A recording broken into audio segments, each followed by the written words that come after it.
नमस्कार मैत्रिणींनो, रंजना किचनमध्ये तुमचं अगदी मनापासून स्वागत आहे। आज आपल्याला बनवायची आहे कारल्यापासून रेसिपी। कारल्यापासून रेसिपी अशी बनवायची आहे, आपल्या जिभेवर चव रेंगाळणारी आणि कितीही दिवस टिकणारी, प्रवासाला सुद्धा तुम्ही घेऊन जाऊ शकता अशी रेसिपी बनवणार आहे। डायबिटीजवाल्यांसाठी सुद्धा रोज एक चमचा तुम्ही ही जेवताना खाल्ली तरी त्यांचं डायबिटीज कमी होण्यात मदत होणारी अशी रेसिपी आहे।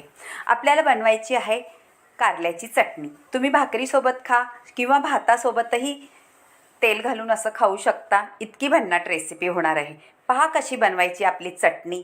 8 दिवस टिकणारी किंवा कितीही दिवस टिकणारी अशी चटणी बनवून घेऊ। पाव किलो कारली घेतलेली आहे।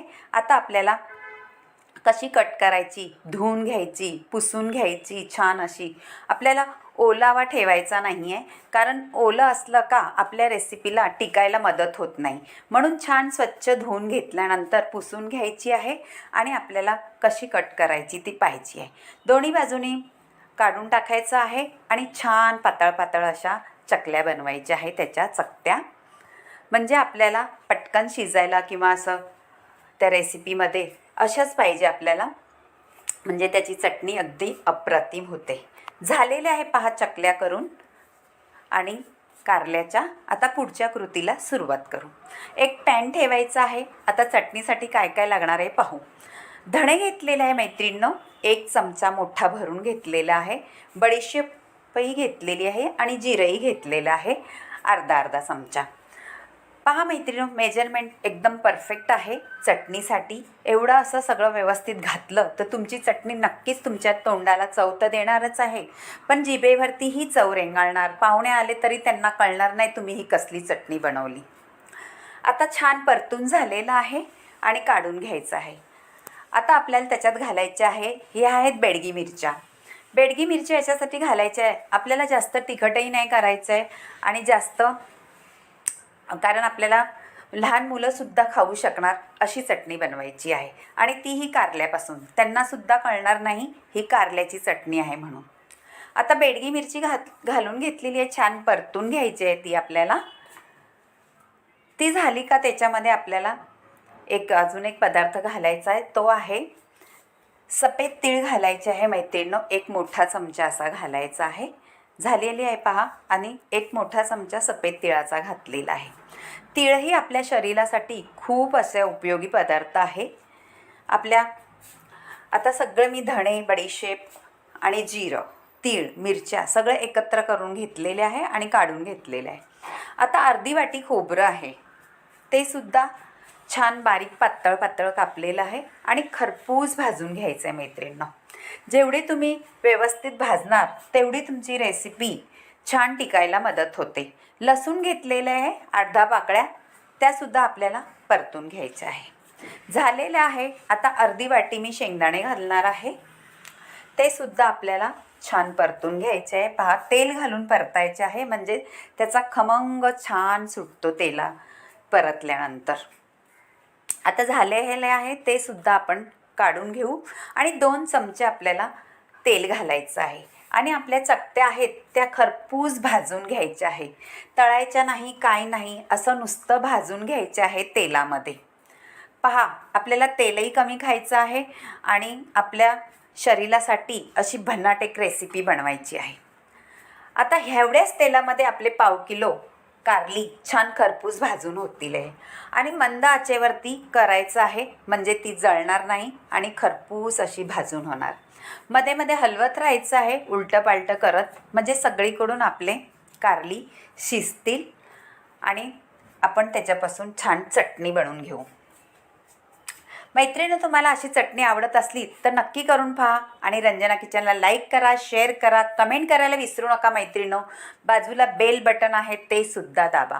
तुमच्या मैत्रिणी सुद्धा शेअर करा, त्यांनासुद्धा सांगा कशी वाटली ही रेसिपी आणि कमेंटमध्ये मला कळवा का तुम्हाला ही कारल्याची चटणी कशी वाटली। आता आपली पहा छान खरपूस भाजून झालेले आहेत आणि थोड्या वेळात आपण काढून घेऊ ते।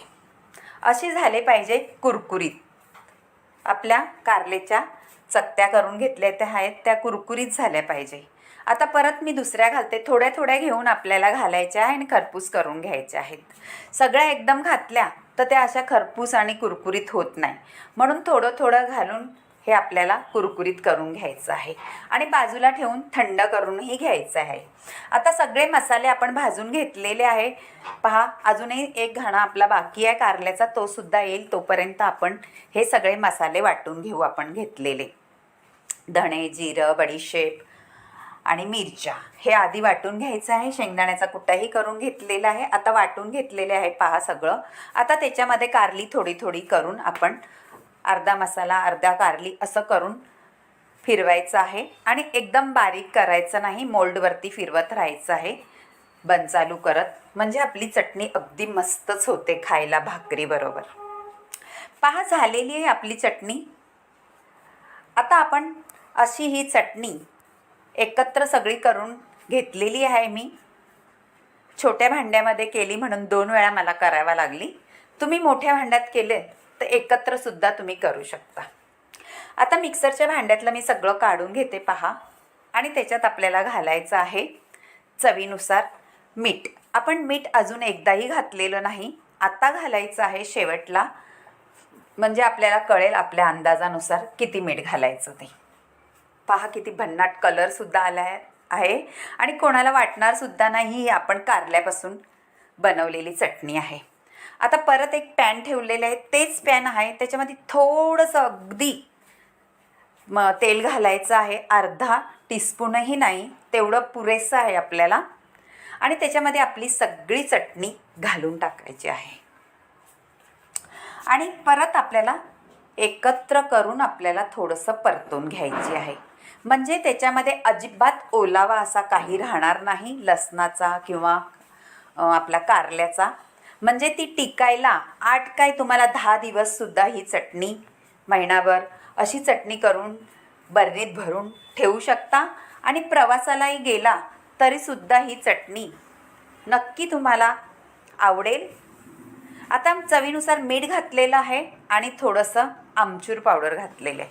आमचूर पावडर याच्यासाठी घातलेलं आहे, त्याच्यामध्ये चवीला अगदी भन्नाट चव येते त्याची आमचूर पावडर घातलेल्याने, म्हणून मी आमचूर पावडर घालून घेतलेली आहे. तुम्हाला जर नसेल आवडत तर नाही घातलं तरीही चालेल, पण आमचूर पावडर घातल्याने अगदी भारी चव येते त्याची. आता छान हलवून आपण परतून घ्यायची आहे. पहा, छान मोकळी सटसटीत आपली चटणी झालेली आहे. नक्की स्टोअर तुम्ही करून ठेवा 8-10 दिवस, महिनाभर, आणि रोज 1 चमचा खा. डायबिटीजवाल्यांसाठी, ब्लड प्रेशरवाल्यांसाठी ही अगदी महत्त्वाची चटणी आहे. तुम्ही रोज 1 चमचा खाल्ली जेवताना तर तुमच्या डायबिटीसमध्ये नक्की फरक पडेल. आणि रोज आपण कारल्याची भाजी करून खाऊ शकत नाही, म्हणून अशी चटणी करून ठेवा आणि नक्की करून खा तुम्हाला नक्कीच फरक पडेल. आता झालेली आहे पहा छान अशी मोकळी सटसटीत. मैत्रिणींनो, तुम्हाला आवडली तर नक्की करून पहा, भाकरीसोबत खा. पहा, मी एक भाकरी घेतलेली आहे. ही आहे बाजरीची भाकरी. आमच्याकडे बाजरीची भाकरी करतात, ज्वारीची भाकरी करतात, तांदळाची सुद्धा करतात. प्रत्येक भाकरी आमच्याकडे नाचणीची सुद्धा भाकरी करतात. अशा सगळ्या भाकरी तुम्ही खायच्या आहेत, कारण कधी एकच भाकरी खाऊ नका, सगळ्या प्रकारच्या भाकरी करून खा, म्हणजे आपल्या शरीराला साठी तेवढंच पौष्टिक मिळतं. आता मी बाजरीच्या भाकरीबरोबर सर्व केलेली आहे आणि खाणार आहे, ताव मारणार आहे पहा. आणि भाताबरोबर तेवढीच चांगली लागते. हा मी खिचडी भात केला होता नॉर्मल आपला मूग डाळीचा. त्याच्यामध्ये तुम्ही असं वरून ही चटणी टाकली आणि थोडंसं तेल किंवा तूप टाकलं, आहा, एकदम भारी अशी तोंडाला चव देणारी आणि भन्नाट पोटभरीची रेसिपी होते. नक्की करून पहा आणि रंजना किचनला लाईक करा, शेअर करा, कमेंट करायला विसरू नका मैत्रिणो. आता मी तुम्हाला खाऊनही दाखवते हा भात. पहा मैत्रिणो, लोणच्यापेक्षा तुम्ही कारल्याची चटणी खाऊन पहा खिचडी भाताबरोबर, काय भन्नाट रेसिपी लागते ते मला कमेंटमध्ये जरूर कळवा. आणि आता स्टोअर करून ठेवू. एक स्टीलचा डबा घ्यायचा आहे, काचेची बरणी घ्यायची आहे, कशातही तुम्ही हे स्टोअर करून ठेवली तरी आपली चटणी खराब होणार नाही. नक्की करून पहा आणि मला कमेंटमध्ये जरूर कळवा तुम्हाला ही कारल्याची चटणी कधी आवडली आणि तुम्ही कधी पाहिले का आणि केले का, ती सुद्धा मला कळवा. आणि तुम्ही कुठून पाहता व्हिडिओ आणि तुम्हाला माझ्या व्हिडिओ आवडतात का हे सुद्धा मला सांगा. त्याच्यात काही फरक करायचा आहे ते सुद्धा सांगा मैत्रिणींनो. हे आपल्या घरचंच चॅनल आहे असं समजून तुम्ही पाहत जा. Bye bye.